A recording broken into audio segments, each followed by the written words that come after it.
खुदावंद के जिंदा कलाम में से आज हम अपनी तरबियत के लिए, अपनी नसीहत के लिए सुनेंगे। इससे पहले कि हम खुदावंद के कलाम की जानिब बढ़ें, आइए हम अपने सरों को झुकाएं और खुदावंद के सामने झुकें और अपने अपने दिलों को खुदावंद के सामने लाएं और पेश करें। हम खुदावंद से दुआ करेंगे कि हमारे दिलों को, हमारे जहनों को वो खोले और हम जो कुछ आज सीखना चाहते हैं, जो कुछ खुदावंद चाहता है कि हम सीखें और जो कुछ खुदावंद की मर्जी है कि हम सीखें, खुदावंद का कलाम उसके मुताबिक हो। और हम खुदावंद से मिन्नत करते हैं कि आए खुदावंद तू अपने हाथ को बढ़ा और हमारे दिलों को छू। आए खुदावंद मेरे होंठों को छू, लोगों के कानों को छू। आए खुदावंद जब हम मिलकर तेरे कलाम को सीखें तो हमारे दिल उस जरखेज जमीन की मानद हों जिस पर तेरा कलाम का बीज पड़े और 100 गुना फल लेकर आए। खुदावंद हम तुझसे मिन्नत करते हैं, आए खुदावंद हमारे दिलों को अपने कलाम की जानब राग़िब कर। खुदावंद हमें सिखा, हमें बता, हमारे होंठों को खोल। आए खुदावंद तू हमारे जहनों को खोल ताकि हम कलाम को सीख सकें और समझ सकें,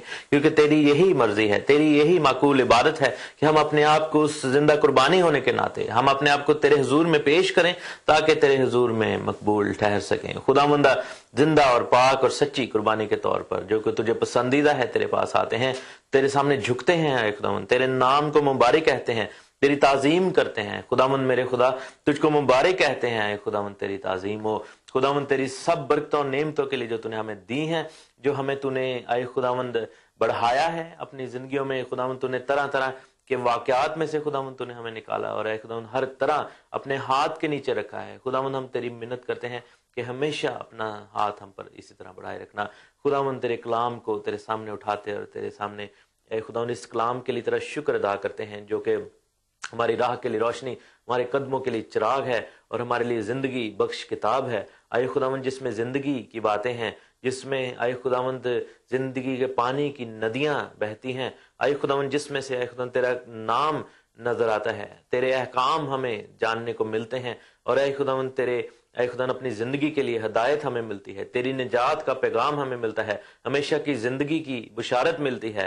खुदावंद हम तेरा शुक्र करते हैं, तेरी बादशाही की आए खुदावंद हमें बुशारत मिलती है और तेरी बादशाही की तैयारी के लिए हमें सामान मुयसर होता है। खुदावंद इस जिंदा कलाम के लिए तेरा शुक्र करते हैं जो कि आए खुदावंद तेरे लोगों की कुर्बानियों के बायस, आए खुदावंद तेरे लोगों की एफर्ट्स के बायस हम तक पहुंचा है। खुदावंद तेरी तारीफ और तेरी सिताइश हो, तेरी हमदो सना करते हैं। तेरे पाक और मुकद्दस नाम में ये दुआ मांग लेते हैं, आमीन। मेरे अजीजों, आपको बताते चलें कि इस वक्त जैसा कि हम जानते हैं कि साल का ये आखिरी महीना है और साल के आखिरी दिनों में से चंद दिन जो रह गए हैं उनमें से ये एक दिन है। 2 या 3 दिन के बाद हम नए साल में जाएंगे और नए साल में हम कदम रखने वाले हैं और हमारे लिए ये बहुत खुशी का मौका होता है कि जब हम अपने अजीज़ों दोस्तों को टेलीफोन करते हैं, उनको मुबारकबादियाँ पेश करते हैं, उनको बताते हैं, उनके सामने हम उनको विश करते हैं कि नया साल आपको मुबारक हो और आने वाला साल आपके लिए बायसे बरकत हो।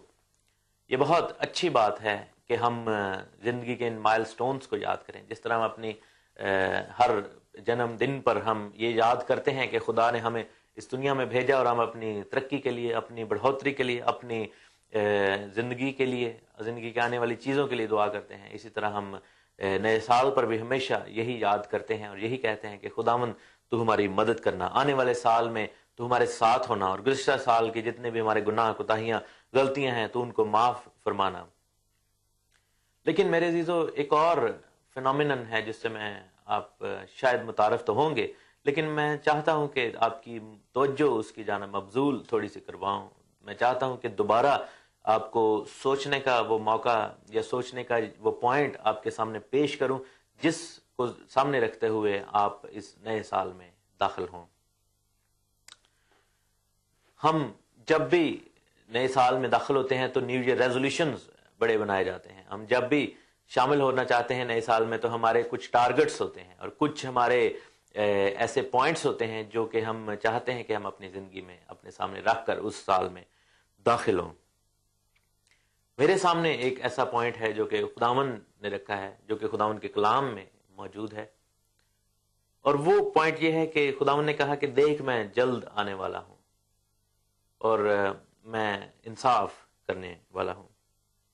हर साल जो कि गुजरता जाता है وہ خداوند یسوع مسیح کی آمد کی جانب ہمیں قریب سے قریب تر کیے جاتا ہے. یہ میں پہلی آمد کی نہیں بات کر رہا، کیونکہ جب ہم پہلی آمد کی بات کرتے ہیں، جب یسوع مسیح اس دنیا میں آئے ایک بچہ کی شکل میں، جب پیدا ہوئے، بدن صورت اختیار کی اور چرنی میں وہ پیدا ہوئے، اور ہم ان کو یاد بھی کرتے ہیں اس واقعے کو. اس کی آمد، پہلی آمد جس میں گناہ کے کفارے کے لیے وہ آئے اور ساری دنیا کو نجات دینے کے لیے سولی پر چڑھے، اس کی بات نہیں کر رہا. میں دوسری آمد کی بات کر رہا ہوں، جس کے بارے میں خداوند نے کہا تھا کہ میں بہت جلد آنے والا ہوں اور میں اب جاتا ہوں تاکہ تمہارے لیے جگہ تیار کروں آسمان پر، اور پھر آؤں گا اور تمہیں لے جاؤں گا، اپنے ساتھ لے کر جاؤں گا. میرے باپ کے گھر میں بہت سے مکان ہیں اور تمہارے لیے وہاں پر جگہ تیار کی جا رہی ہے. یہ تم کون ہے؟ وہ جو مسیح پر ایمان لائے، وہ جو اس کے نام کو مانتے اور اس پر اقرار کرتے ہیں. لیکن خداوند یسوع مسیح نے بارہا یہ بھی ہمیں آگاہی دی ہے کہ ہمیں تیار رہنا بڑا ہی ضرور ہے، ہمیں جاگتے رہنا بہت زیادہ ضرور ہے. ہمیں خداوند نے بتایا ہے کہ ہمیں اپنے آپ کو تیار کرنا ہے، ہمیں اس دلہن کی مانند جو کہ اپنے خاوند، اپنے شوہر، اپنے دلہا کی بارات اور اپنے دلہا کی آمد کے لیے تیار ہو کر سج دھج کر بیٹھتی ہے، اور وہ اپنے گھر میں، اپنے باپ کے گھر میں مکمل تیاری کے ساتھ ہوتی ہے، اس کی مانند ہونا ہے.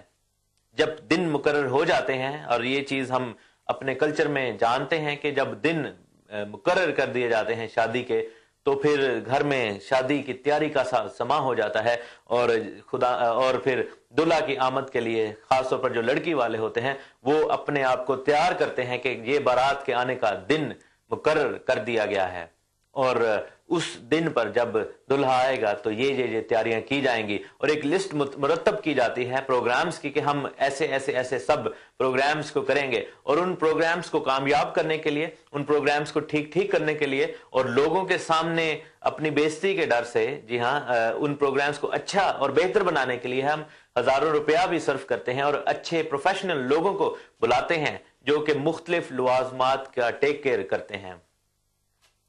یہ سب کوشش ہوتی ہے کہ اس دن کو، جس دن دلہا اور دلہن کی شادی ہے، جس دن ان کا ملاپ ہے، جس دن دلہا دلہن کو لینے کے لیے آئے گا، تو وہ دلہن اور اس کا گھرانہ جو ہے وہ شرمندہ نہ ہو دلہا کے سامنے، اور دلہا جو ہے اپنے ساتھیوں کے سامنے بھی شرمندہ نہ ہو کہ یہ میں کس گھر میں جا رہا ہوں. تو میرے عزیزو، یہ پکچر کیوں دی گئی بائبل میں؟ یہ کیوں بتایا گیا ایسا؟ اس لیے کہ بائبل جو ہے وہ ہمارے کلچر کی بات ہمارے سامنے رکھتی ہے. Bible specs through our culture, اور بائبل سٹوریز میں، بائبل تمثیلوں میں، بائبل جو ہے وہ کہانیوں کے ذریعے ہمیں سکھاتی ہے تاکہ سمجھنے والا ذہن جو کہ سادہ بھی ہو سکتا ہے، اور ہم جیسے ناقص العقل بھی جو پڑھ رہے ہوں بائبل کو، وہ اس کو سمجھ سکیں. اور دوسرا یہ کہ خداوند کا پیار ایسا پیار ہے کہ وہ رشتہ قائم کرنا چاہتا ہے. اب تھوڑا سا فرق یہ ہے کہ جب دنیا میں شادی ہوتی ہے، دنیا میں جب دن دیے جاتے ہیں، تو ایک دن مقرر کیا جاتا ہے جس کا انتظار، جس کا نالج دلہن والوں کو بھی ہوتا ہے اور دلہے والوں کو بھی ہوتا ہے. لیکن یہ ایک ایسی انوکھی شادی ہے جو کہ برہ کی شادی ہے کہ جس کے بارے میں خداوند یسوع مسیح نے کہا کہ اس کا دن جو ہے وہ بیٹے کو بھی نہیں معلوم اور دلہن کو بھی نہیں معلوم. میرے ساتھ دیکھیں متی کی انجیل، اس کا 24واں باب اور اس کی 36ویں آیت ہم دیکھیں گے. یسوع نے کہا کہ لیکن اس دن اور گھڑی کی بابت کوئی نہیں جانتا. یہ میں آیت پڑھ رہا ہوں، میتھیو چیپٹر 24 ورس 36. یسوع نے کہا کہ اس دن اور اس گھڑی کی بابت کوئی نہیں جانتا، نہ آسمان کے فرشتے، نہ بیٹا، مگر صرف باپ. یہ جو بات ہے یہ بہت ہی گہری اور سمجھنے کی بات ہے.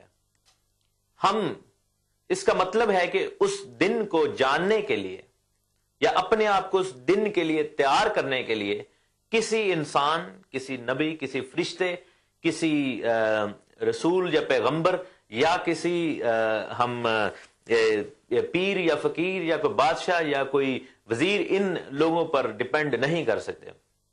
ہم کسی پاسٹر، کسی بشپ یا کسی جو ہے وہ کارڈینل پر بھی ڈیپینڈ نہیں کر سکتے. اگر ہم ڈیپینڈ کر سکتے ہیں تو صرف اور صرف ہم اپنے زندہ خدا باپ پر اس کے لیے ڈپینڈ